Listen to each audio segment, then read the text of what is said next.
Hi everyone, welcome to today's book review. Um, Today we'll be discussing a new author whose name is Chiemeka Garricks, and the title of today's book up for discussion is Tomorrow Died Yesterday. Tomorrow Died Yesterday. First of all, I am in love with the title. It is very intriguing. Tomorrow died yesterday. So now you're curious. You want to know what happened to tomorrow? Why did he die yesterday? The author takes us on a journey through the trails and the roads and the oils of Port Harcourt. Four friends, love, loyalty, betrayal, greed, and most painfully, tragedies. Come with me on this ride and let us see what Chiemeka Garricks is up to with his book, Tomorrow Died Yesterday. So, in this book, the author discusses pertinent things, and you know how we do it over here. We're taking titles and topics in relation to the society currently, in relation to the world that we live in. What are the changes that have come about since the inception of this book? What are the growths that have come about the community, the society? The same things these authors are complaining about, as they still the same things that we also are complaining about in our current world. And what do we think can be done to make life, tide, and times better for everyone? So, on one of the issues that will be discussed, but first of all, let us glance through everything we'll be discussing. So, today on Tomorrow Died Yesterday by Chiemeka Garricks, we will be discussing PTSD from the war. PTSD meaning post traumatic stress disorder from the war. We'll also be discussing the Niger Delta, then, now, and tomorrow. Thirdly, we'll be discussing erectile dysfunction and confidence. Wow. We'll also be discussing war crimes and their survivors. And last but not the least, lumping it all together, we'll be discussing good and evil in relation to the society that we currently live in. In discussing PTSD from the war, we're talking about people who are suffering from the aftermath of having gone through a war, having seen war for what it is, having seen people being disemboweled, having gone hungry for days, having seen friends lost, families forgotten. Now, these sets of people are the people who now confuse these past situations with their reality. Some of them never survive it. In focusing on a character that was addressed in this book, he took to drinking alcohol having survived the Biafran War because he could not put to words what his eyes saw.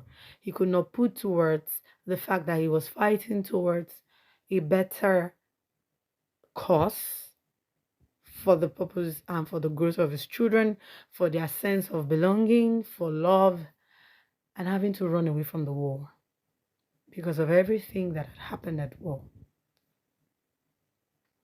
For those who have survived the war, I'd really like to ask, what are the measures put in place for these people to be reintegrated back into society? Are they reintegrated back with all their scars, with all their burns, having no one to lean on, having nowhere to go to, having no one to understand the language?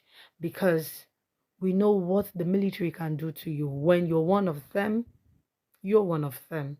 Even when you're no longer one of them, it still seems like you're still one of them because you can speak what they would understand and they would also understand whatever it is that you are saying. You see people leave the military, leave these uniform jobs, and they just go back into society. Is there a counseling that is set up or that is in place for them so they could also know how to live like every other person, so they could also have ease into settling back into society? Another question I'd like to ask is Niger Delta, then, now, and tomorrow. How far have we come? You know, the people who are beneficiaries of this oil will tell you that a certain set of people are the ones enjoying the money and that they have nothing to show for it. Their waters are muddy, not consumable, their fishes die in the river. The oil jobs is like it's for a selected few. The common man seems to be very far from the ladder that is supposed to take him to where he's supposed to go to. Okay, let us not even say the common man.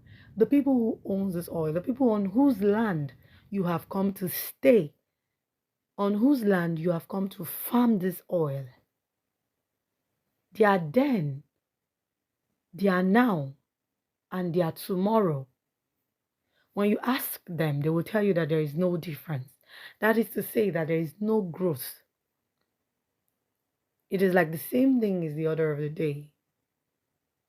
So recently, I was opportune to be in Warri, and I was discussing with my host as to why everywhere seems to be the way it is.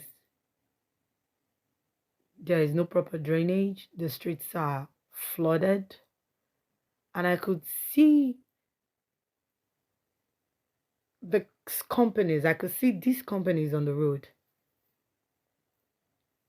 And I remember her saying that the greed of man has actually kept the place in the way that it is because a particular set of people want to be in charge. So every time, sometimes, in quotes now, every time these people want to do something for the community, a particular set of people come up front and say, oh, we can do this, we can do this, as also described by the author in his book. The titled man becomes a contractor, the titled man becomes the consultant, the titled man becomes the electrification agency, the titled man becomes the consulting agency, becomes everything because they want to be in that space where the money is. Let us even say you're even taking the money and there is nothing to show for it. The people for whom you're taking this money are not even benefiting from it. So at the end of the day, why does it not concern you? Why do you feel unbothered? For me, I think the Niger Delta, in comparison, then, now, the gap is not far wide from each other. And tomorrow, which nobody knows of, is all in the hands of these leaders if they choose to do the right and the proper thing. Now, let's also talk about erectile dysfunction, not able to rise up, in the words of my good author, and how it demoralizes the men, us, humans, people in love, people in relationships. But knowing the genesis of the cause of the problem, I could actually understand with the character because it was really a gory sight. But when you have this kind of issues, you don't keep them to yourself. You tend to look for remedy. You tend to look for a way to heal and to be whole again so that you could live life and live your life at the fullest. War crimes. I mean, you come online and you hear things like, oh, people who are this and that, war crimes, this person is being given this punishment for the war crimes against so persons or for doing this against so people. Nigeria, my country. Does it Is it something that exists? I like those who are more knowledgeable in that part to let us know. So please, I'd like to hear. Have you ever heard of something like that? I've actually heard things like that, but never here. Mostly in other countries, Western countries, you're punished for what you've done for a certain period of time. At least to make you feel guilty for what you've done, to make you know that these things have consequences. But I don't think it's the same over here, and I'd really like to know. Good will always be good. Flip it, turn it, however you put it. Good will always be good, and good will always, at every time, supersede evil. A good man's name never dies, just as in the case of the white priest, who, despite his absence and even in his death, was celebrated for all the good works that he did for the people of the island. Good will always be good, and I hope that we will always be good. And my parting word, I'll be rephrasing a word or a line from the book, and it says, is there still a future for the children of the Niger Delta? Or did their tomorrow died yesterday? Let's ponder on this. In the meantime, enjoy the rest of your day. Don't forget to like, share, and subscribe. Have a very nice day. Bye.